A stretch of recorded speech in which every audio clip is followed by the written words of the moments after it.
কিন্তু আমি তো তোর মা। তুই আমার কথা ভাবলি না? তোমরা আমার কথা কোনোদিনও ভেবেছো মা? আমার টাকা আমায় দিয়ে দাও, আমি চলে যাই।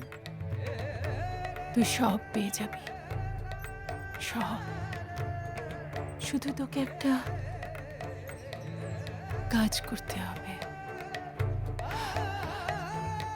হারিদার লীনাকে শেষ করে দিতে হবে।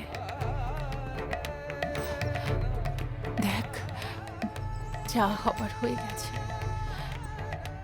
কালই চলে গেছে। যদি হারিদার লীনা চলে যায়, তাহলে তাহলে সবকিছু তোর আর আমার।